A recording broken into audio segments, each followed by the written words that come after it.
সকলকে নমস্কার। কৃষ্ণার ন্যাচারাল ব্লগের আরেকটা নতুন পর্বে আপনাদের স্বাগত জানাচ্ছি। প্রথমেই বলি, নতুন ক্যামেরায় শ্যুট করছি, কেমন কি হচ্ছে আপনারা বলতে পারবেন যে ছবির কোয়ালিটি, ভিডিওর কোয়ালিটি আগের থেকে একটুখানি ইনক্রিজ হয়েছে কিনা। আর চলে এসেছি রান্নাঘরে, কৃষ্ণা রান্নাবান্না করছে। আমাদের যেমন ভিডিও চলে সেরকম চলছে, রেকর্ডিং এইমাত্র আমি করছিলাম। তো রান্নার মাঝে মাঝে তো কিছু সিদ্ধ করা বা ভাজা করা, এগুলোর মাঝখানে তো অনেকটা সময় থাকে। তো সেই ফাঁকেতেই ব্লগটা স্টার্ট করলাম। কদিন প্রচণ্ড গরম পড়ে গেছিলো, বৃষ্টি হয়ে সব কিছু এখন ঠান্ডা হয়ে গেছে। যে কষ্ট হচ্ছিল, বিশেষ করে আমাদের তো ছাড়ুন, আমাদের তো কাঠের জালে রান্না, সবচেয়ে বেশি কষ্টটা কৃষ্ণারই হয়, কারণ সবচেয়ে বেশি আগুনের সামনে কৃষ্ণাকেই থাকতে হয়। সেই জন্যে কৃষ্ণা মাকে খুব একটা রান্না করতে দিতে চায় না। খুব জোড়াজোড়ি করলে যে হ্যাঁ আজকে একটা ভিডিও আমি করব, আমার মা যদি বলে জোর করে, তবে গিয়ে কৃষ্ণা রাজি হয়। না হলে ম্যাক্সিমাম টাইম মানে 90% কৃষ্ণাই রান্না করে, দেখেছেন আমাদের ভিডিওতে। এবার কখনো কখনো হয় কি, আমাদেরও ইচ্ছা হয় যে মা তুমি সেই পুরনো রান্নাটা করো, আর সেগুলোর ক্ষেত্রে কৃষ্ণা কি করে বলে এখানে নয়, সেটা হয়তো আমাদের ভিডিও অলরেডি দেওয়া আছে, সেই জন্য বাড়িতে আর কি করে দেয় যে মা তুমি বাড়িতে করো। এই জন্য আমাদের দুপুরবেলা যে রান্নাগুলো বেশিরভাগ এখানে হয়, আর রাত্রের দিকে যদি পার্সোনালি কিছু খেতে ইচ্ছা করে, যেগুলো আমাদের অলরেডি ভিডিওর মধ্যে দেওয়া আছে কৃষ্ণার রান্নাঘর চ্যানেলে, তো সেগুলো আবার ওখানে করে, কৃষ্ণাও করে মাও করে। এইভাবেই চলে আসছে এত বছর ধরে। আর দেখতে দেখতে তো ব্লগ চ্যানেলটা তো আমাদের প্রায় 4 বছর হয়ে গেল, আর আমাদের তো রান্নার চ্যানেল 5 বছর। কারণ আমাদের রান্নার চ্যানেলটা 1 বছর বয়স হওয়ার পর তখন দেখলাম যে আপনাদের কাছ থেকে প্রচুর পরিমাণে রিকোয়েস্ট আসছে যে একটা ব্লগ চ্যানেল খোলার জন্য। তারপর আমরাও দেখলাম যে আমরা করতে পারবো কিনা, কারণ ব্লগিংটা একটু ফাঁকা থাকলে একটু ভালোভাবে একটু করতে হয়। মানে যেমন তেমন করে ভিডিওটা দিয়ে দেবো সেরকম ইন্টেনশন আমাদের কোনোদিনই ছিল না। সেটা আমাদের এই ব্লগিং চ্যানেলেই বলুন বা রান্না চ্যানেল, আমরা চেষ্টা করি যতটা নিখুঁতভাবে, যতটা পরিষ্কার পরিচ্ছন্নভাবে, যেমন কৃষ্ণা সবসময় থাকে, বা আমাদের হয়তো দেখেছেন, আপনারা লক্ষ্য করেছেন, আমরা চেষ্টা করি মানে কাজটাকে না কাজের মতো করতে। আর আমার মা, কৃষ্ণা এরাও পছন্দ করে যে একটু সময় লাগুক। অনেক সময় ইচ্ছা যায় যে আমরা 2টো ভিডিও করি, দিয়ে একটা দিন আমাদের একটু রেস্ট নিই, কিন্তু আমরা সেইভাবে করতে পারি না। আমাদের বেশিরভাগ দিনই রান্না হয়, আর যখন আমরা রান্নাবান্না করতে পারি না শরীর টরীরের জন্য বা বিভিন্ন কাজকর্মের জন্য কোথাও যেতে হলো, তখন আমাদের রান্না বন্ধ থাকে। এই জন্য আমাদের আর কি মাঝে সাঝে আর কি গ্যাপ হয়ে যায়। আমরা বিয়ে বাড়ি যাবো সিঙ্গুরে, আর বাবার খুব কাছের একজন বন্ধু আছেন, ওনার ছেলের বিয়ে। তো বাবা আমি সবাই মিলে যাবো। ও তুমি চান করে রেডি? তোমাকে আবার মায়ের কাছে নিয়ে যেতে হবে? আমি এইমাত্র ওখান থেকেই তো এলাম, এক্ষুনি কি করে যাব? তুমি দিদির সঙ্গে যাবে? তাহলে দিদির সঙ্গে যাও। তোর সাথে যাবো বললে হয় নাকি? তোর সাথে যাবো কি কথা বলো? তোমার সাথে যাব। হ্যাঁ, তোর সাথে যাবো খুব একবারে। বুবু বুবুর বুবুর থকাল টান হয়ে গেছে, ও এবার মায়ের কাছে যাবে। নাম কি? বাড়ি কি তোমার? বাড়ি কোথায়? বা খুব সুন্দর। আর তোমার ঠাম্মার নাম কি? আর দাদুর নাম? আর মায়ের নাম? আর বাবার নাম? রান্নার ওখান থেকে চলে এলাম, এবার আমাকে রেডি করতে হবে ভিডিওটা। প্রথম দিকটা আমি রান্নার জায়গায় থাকি, কারণ প্রথমে জোগাড় জাত এগুলো সবকিছু থাকে, তারপর মাও থাকে হেল্প করে। আজকে কিন্তু মা জাননি, কারণ যে রান্নাটা ওখানে হচ্ছে সেটা মা খাওয়ার সময় যাবে। তারপর বাড়িতে এদিকে বুবলু স্নান টান হয়ে গেল, ও এদিকে রেডি হয়ে গেছে, মায়ের কাছে যাবো করছে। আজকে বুবলুকে এখন ওর মায়ের কাছে নিয়ে যাওয়া হয়নি, মানে ও মাঝে মাঝে না মাকে দেখে নিলেও সবকিছু ঠিক আছে, একবার করে দেখে নেবে যে মা ঠিক আছে, তাহলে ওর সবকিছু ঠিক আছে, তাহলে আর কোনো রাগ টাগ করবে না, বসে আছে আমার কথা শুনছে, দেখছে চুপচাপ করে। তো আমি এখন ভিডিওটা রেডি করব, যেটা রান্নার চ্যানেলে যাবে। সাধারণত রান্নার যে ভিডিওগুলো সেগুলো তো দুপুরের দিকে দিই, আর যেগুলো ব্লগ যেগুলো করি সেগুলো আবার মানে দুপুরবেলা যে ভিডিও আপলোড হয়ে গেল, তারপর সবাই একটু রেস্ট নেয়, কিন্তু আমার পক্ষে মানে রেস্ট নেওয়াটা সম্ভব হয় না। আর যদিও মানে খুব রেয়ার দুপুরবেলা যে শোয়া টোয়া, কারণ আমার একটুখানি যেটা সমস্যা হয়, মানে কিছুক্ষণ আমি শুয়ে রেস্ট নিতে পারি না, ঘুমোলে খুব গভীর ঘুমিয়ে পড়ি, যার জন্যে যদি 10-15 মিনিট পর কি আধ ঘন্টা পর যদি আমার ঘুম ভেঙে যায়, মানে আমার মাথা যন্ত্রণা শুরু হয়ে যায়, যার জন্য আমি দুপুরবেলা শুতে পারি না।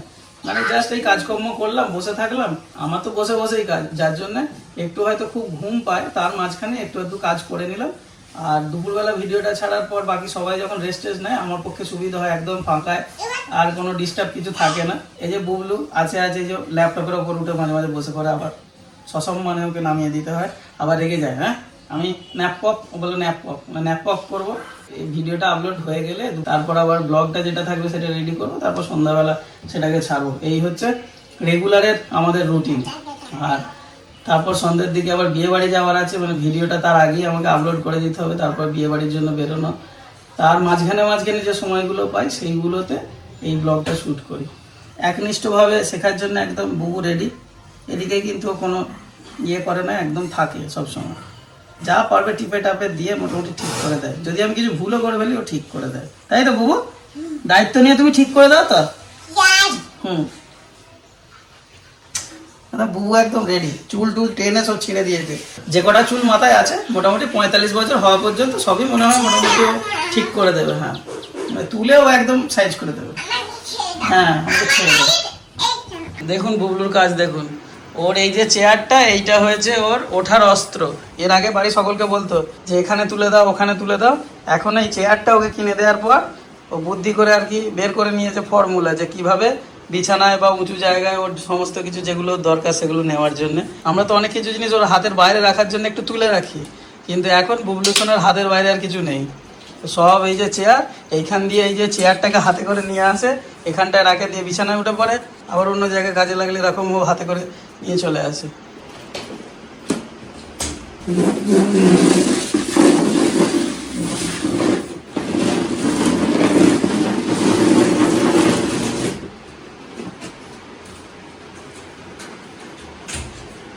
বাহ, একদম সঙ্গে সঙ্গে ডেমো দিয়ে দিল বউলো।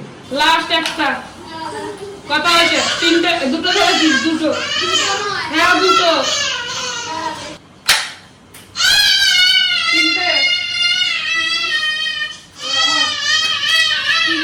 যা রোদ গরম বাবা, তুমি বসো, আমি তো আজকে আর যেতে পারলাম না।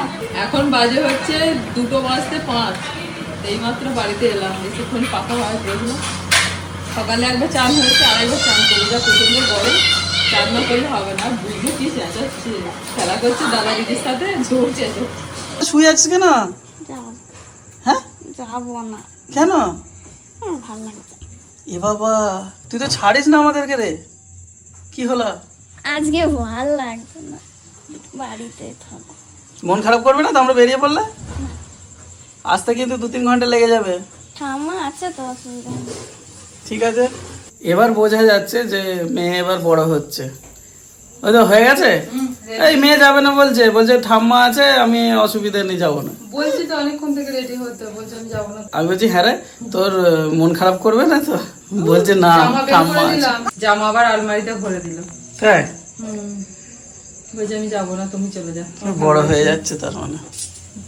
অত তাড়াতাড়ি বড় হতে হবে না, আস্তে গিয়ে আস্তে কি হবে। হবে? আমাকে বলছে বিয়ে বাড়িতে গিয়ে কি হয়। আমি কি হয় বিয়ে বাড়িতে, তুই জানিস না? যাবি একটুখানি ঘোরাঘুরি করবি, খাওয়া দাওয়া করবি, বাড়ি চলে আসবি।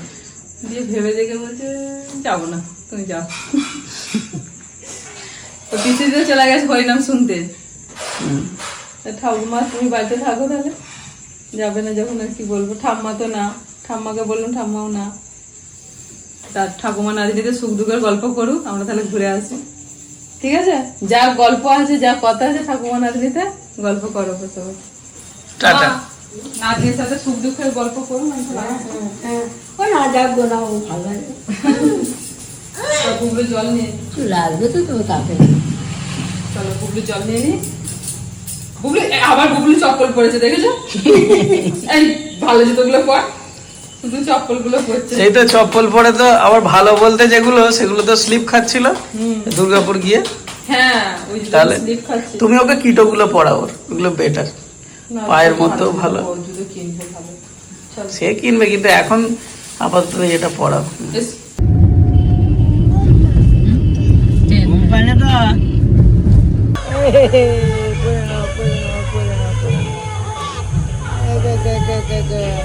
আমায় বলছে নেড়ু নেড়ু নেড়ু। বিয়ে বাড়িতে আমরা চলে এসেছি, আর আমরা বাড়ি থেকে বেরিয়ে তারপর বাবার দোকানে এলাম। বাবার দোকান থেকে এলে দিয়ে একসাথে হয়ে সবাই চলে এসেছি। চলো। আর এখন বাজে রাত 10:30। বাবার দোকান বন্ধ করতে 10টা বাজলো, তারপর আমরা এলাম। চল, এখানটা বেশ সুন্দর লাগছে। বল। সুন্দর করে সাজিয়েছি।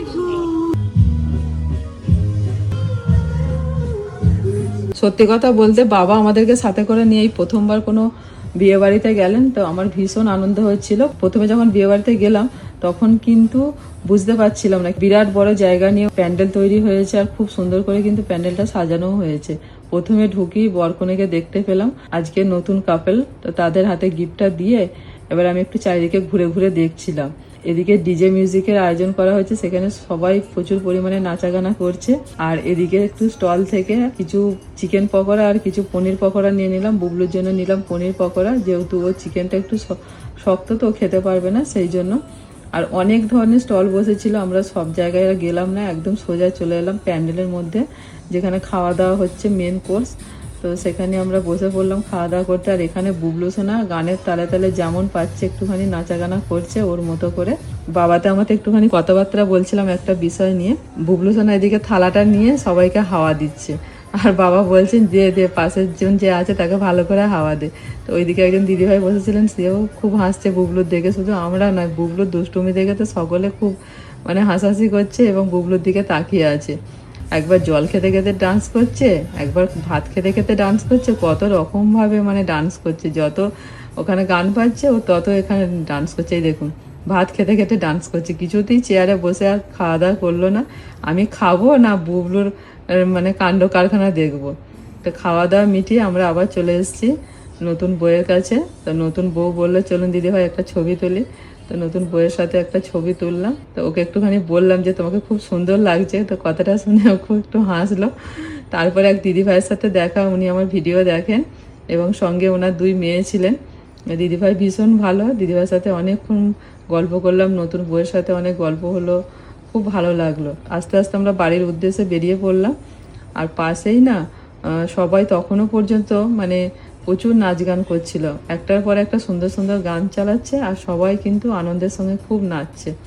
তো সবার নাচ দেখতে দেখতে আমরা বেরিয়ে চলে এলাম। আর আজকের ব্লগটা কেমন লাগলো অবশ্যই কমেন্ট করে জানাবেন। সকলে ভালো থাকবেন, সুস্থ থাকবেন। সকলকে টাটা, গুড নাইট।